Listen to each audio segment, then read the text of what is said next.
Hi everyone and welcome to this next video in the series of tutorials for the Siemens NX CAD practical course. And today, the same structure as every day, I want to show you how to do this part, which is actually immediately the next one after the one we did in the last video.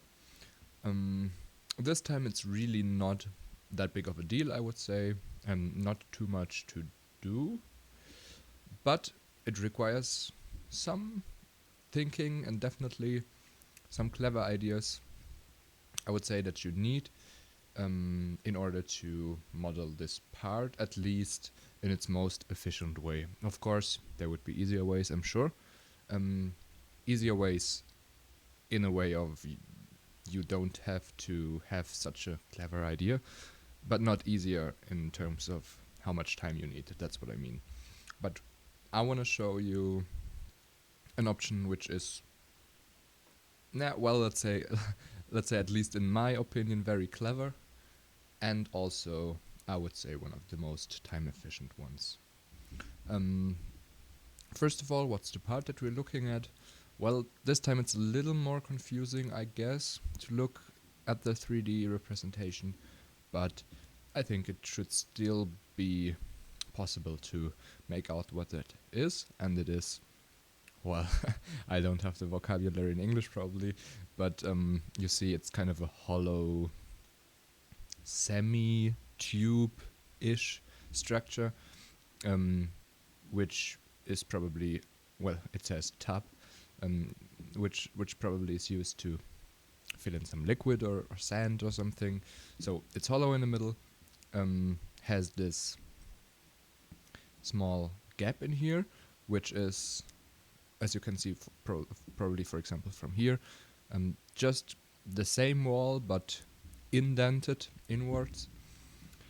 And other than that, it's pretty straightforward. We can see the shape of the rest apart from that little cutout here, and then, but that's something that I want to do in the end. We will have these rounded edges, and these are easily done with the edge blend function in NX. I'm not sure if we even did an edge blend so far in these tutorials. If not, then we're doing it now, but it's really easy, no big deal, definitely. And one more thing which might be confusing is this detail B right here, which, as you can see, you can find here, because of this M10. And well, that's the specialty of this technical drawing, and I think you won't meet something like that in the exam. If yes, I think it would be fine if you just do a hole with a diameter of 10 right here, but actually it's not just a hole. That's also something that you can see from this little line around the circle. That's kind of a normed size of a bolt or of a screw, I think is the right word. You will see it soon. So that should be kind of the housing for a screw, which can be done with a simple function, so that's also no big deal. So let's not waste more time talking about it. But I want to make sure that thinking about that in the beginning is not a waste of time. I don't want to deliver that message. Definitely you should do the same. But I think we have thought enough and can jump into the program. So let me zoom out a little bit here.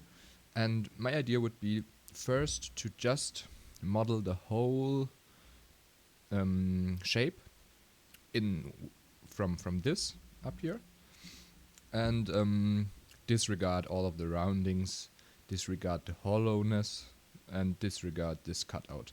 So I'm just modeling this and extruding it along that length. And that's the first step. So let's create a new sketch.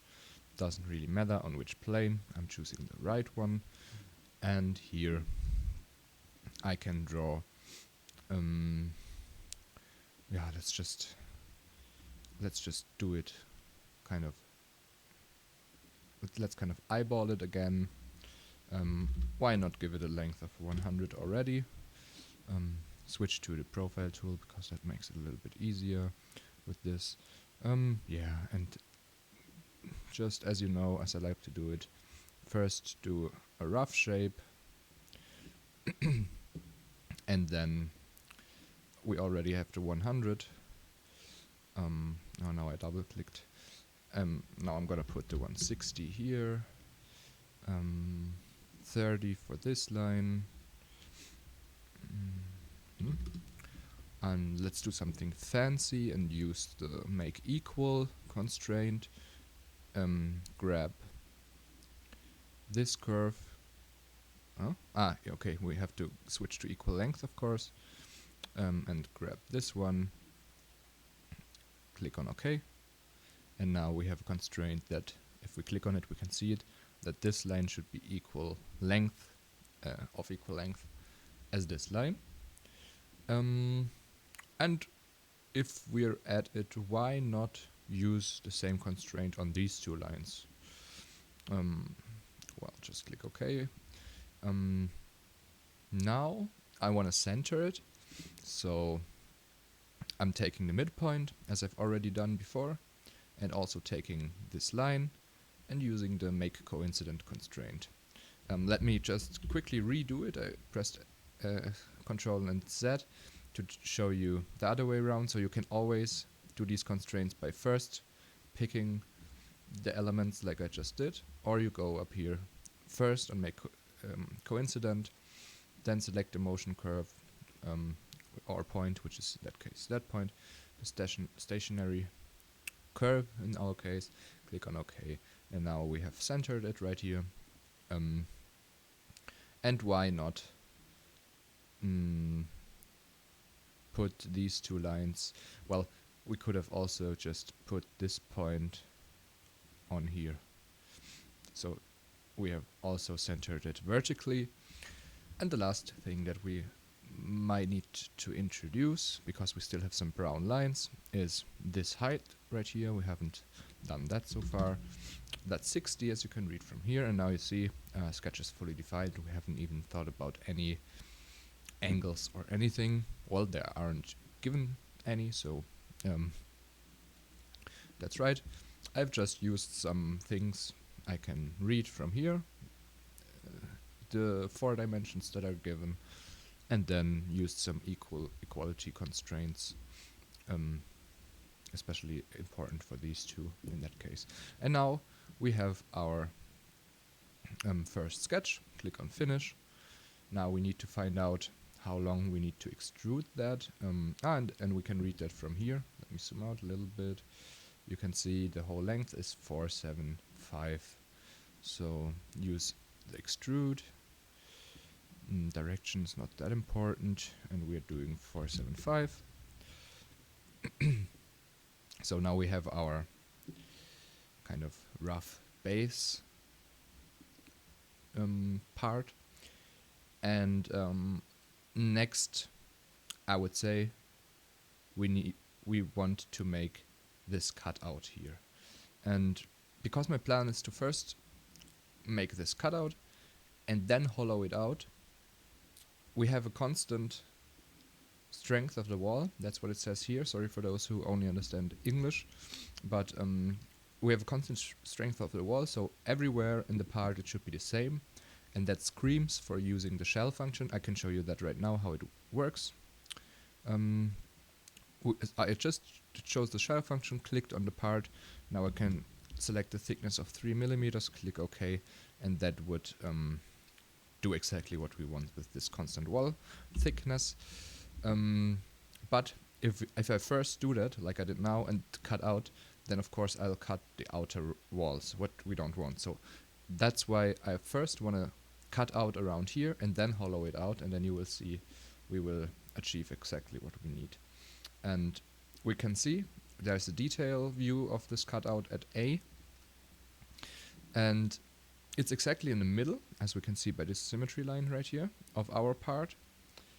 And these are the measurements. So let me sketch on top of this, and I'm choosing the coordinate system to be here for no particular reason. It's not that important right now, but it will make it easier to do our cutout which I'm just modeling somewhere right now, for now. The length we can give, why not, of our first line. Then go up.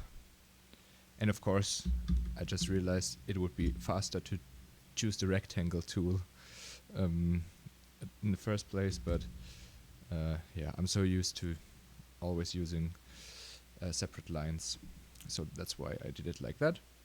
And now we just need to specify where this should be, and since it's exactly in the middle, we can take the midpoint of this line, for example, click here to introduce this horizontal dimension, and can put in 2, well, let's not calculate it by in the head, but do let an x work for us.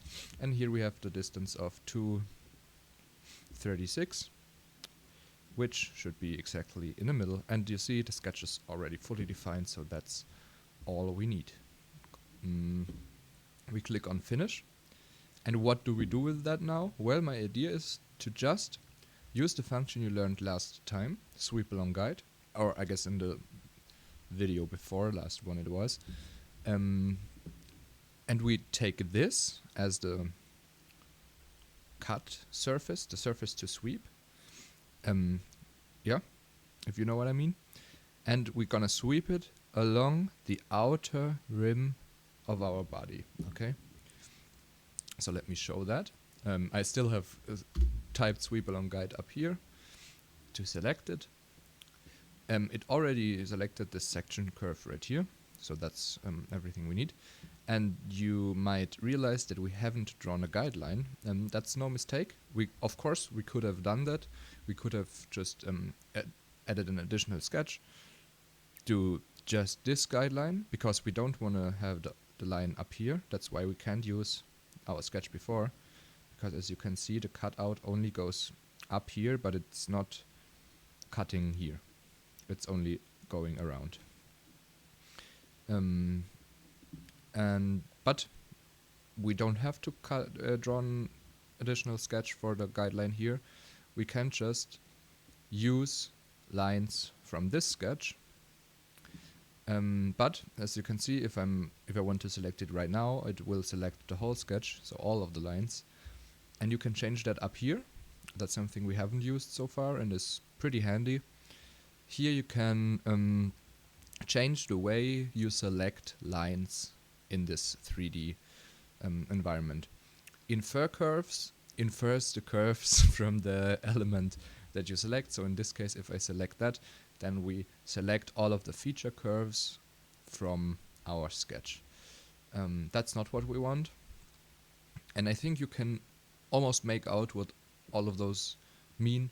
For example, connected curves would be, in that case, the same as single curves, because they are not connected. You can see right here, stop at intersection. Probably that's what's selected right now. Here it will follow a fillet, and but I guess that's not too important for you. I think between infer curves, that's the one that you need, and single curve, the one I want to use now, that's basically everything that you need. Maybe you might need face edges. So you could, for example, select this face right here, and then it would select all of the edges. But I mean, you can always, I mean, the one function that should work for all is single curve, because here you can simply select all of the single curves. So I'm selecting that, and that. And now you can see it sweeps this section along the lines I've now selected. It looks like this. And if we don't forget to put it on, no, not intersect, but subtract, select the body of which it should subtract, which Annex intelligently has already done, and we then click OK. You can see it looks pretty nice, exactly as we wanted. So that's a cool trick for that part, I would say. And now we can do the shell. I've already specified the 3 millimeters, which you can read from here before, so that's already fine. Click on OK. Now we have our part almost done. And the next thing we could do is round the edges, I would say. So let's see how we need to round it. We have seen before there's a radius of 2 for this edge right here and for the edges down here. So let's go to edge blend, select that, that, that, that, that, that, and that.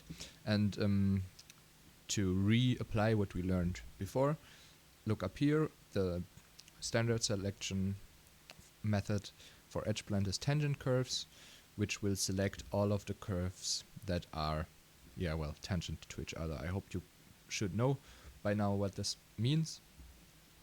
And and so here you can see these curves aren't tangent to any other curve, so it's the same as if we would have selected single curve.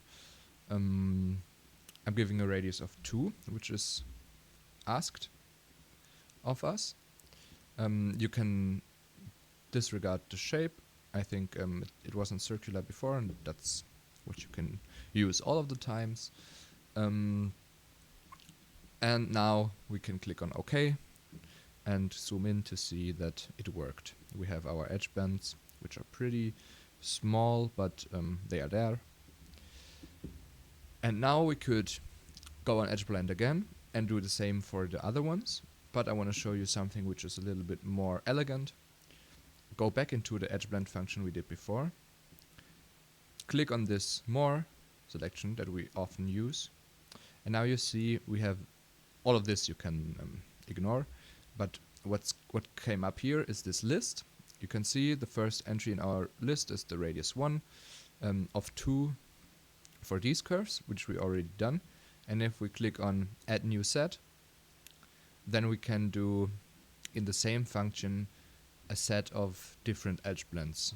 And I would say we do the 5, the ones with radius 5, which should be this, this, this, this, and the same on the other side. So let's see.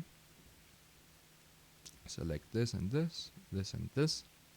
And at that point, and I'm not sure why that happens, because I would have thought that it would happen now. Some of you might run into a problem where you can't select single curves right here, because now we have introduced a tangent here actually with the edge blend before. So in that case, remember, you can always switch to single curves, which is, I guess, the more robust way to do it most of the times. And select all of those. Click on add new set again. And now do the last set of 10 millimeters. Oh, not 410. Which should be this down here, and then obviously also on the other side. So 10 right here. I'm on single curve still. Let's see what happens if I use tangent curve here. Nothing, it works too. Okay, that's cool. For me it works. If you have problems and the edge blends kind of get messed up and continue to other edges where it shouldn't be, then make sure that you use single curve. Okay, so that's the third set. We now have 3 in our list right here. Can click on OK, and you can see here's our 10 edge blend. Here are the 2 5s and the 2s around there, and the same thing on the other side. So that's kind of the biggest part to do. The only thing that is left, I would say, is this hole in here. So let me quickly show you how to do that.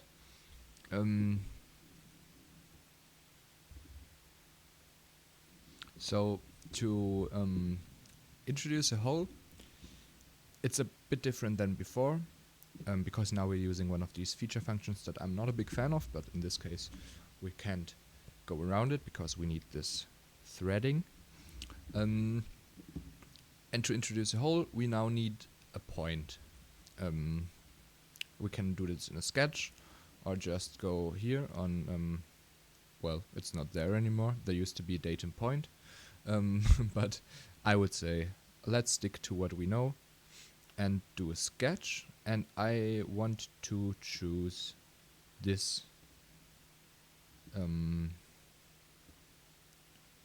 No, actually I want to choose, sorry, I want to do it on the plane that we actually want to cut through. Maybe that's the easiest. And I'm choosing this right here, this surface to sketch on. And now we need to see where the hole should be.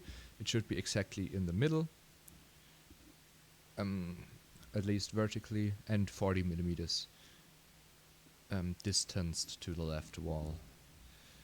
So I'm just using the sketch point. I think that's the first time that we do that. And now I'm clicking it somewhere, as we always do, just roughly, to then only give the dimensions. And we know now the axis that we're measuring to is this line down here, and this line down here should be, let me think. No, it might. Okay, no, that's not too great. Let's not do it like that. Let's actually, let me think a second. Okay, I think I went out of the sketch again. I scrapped it, and I think it might be easier because we want exactly the middle. And if we sketch on this plane down here, then I think it's not exactly 100, because that's the lower measurements, and we have used the shell function. So in here it shouldn't be the same, I guess. So I would say that we use our top plane right here, because now we have access to this horizontal axis of our coordinate system, which we have been using all the time, and that's exactly in the middle because we have constructed it that way in the beginning. And now we can just lay the point on that line, and then we only need to specify the distance, which should be 40. Do you want to scale the entire sketch? Yes, why not? We don't have anything to scale. So now the sketch is fully defined. The sketch is only this one point. And now we can try if that works. If it's not on the surface, that's actually the first time that I tried. The whole function is here, or you search it. That's what we need. And now, of course, we need to drag the depth a little bit longer. But since we are only doing a hole, it doesn't matter how long it is. We can do it till infinity because we are only cutting this layer right here. So it's no problem that our point is not on this surface, as I hoped. And now we can disregard all of. No, we can't disregard all of this. You have to pay attention to that, because first it should be in simple, but we want a threaded hole, because here it says threaded hole defined by a standard with size chosen from a list. And here you see we can choose metric standards, and if we use M10, you see that's the only M10 selection that we have. You can now disregard the rest. The point is specified. We just have to drag it through again, click on OK, and you can see now, if I zoom in, we have this threaded hole, which doesn't have much of a threading because it's just 3 millimeters deep, but I guess you can see what it does, this function. It's very, well, let's not say very, but it's unlikely that a function like this will be in the exam. But if you see something like that, then you now know if there's a hole with m, then you might need the whole function and go to this option of doing standardized threaded holes. Yeah, okay, so I hope this, again, rather lengthy video teached you some new tricks. I think especially the one with selecting only single curves is pretty interesting and can improve your work. And also having, or you saw how having the sweep along guide function in your repertoire of functions that you master can help you to find some new ways of how to do things, because of course there would have been different ways where you extrude this whole thing only to here, and then do a smaller extrude in here, then mirror it or something. So there would have been 1,000 different ways, but I think that what I showed you now is pretty elegant, and if you don't have to explain everything in the meantime, then it's also very fast. I guess you could do this part with everything I showed you today in like 5 minutes or something. So yeah, I hope it could help you, and we will see each other in the next video.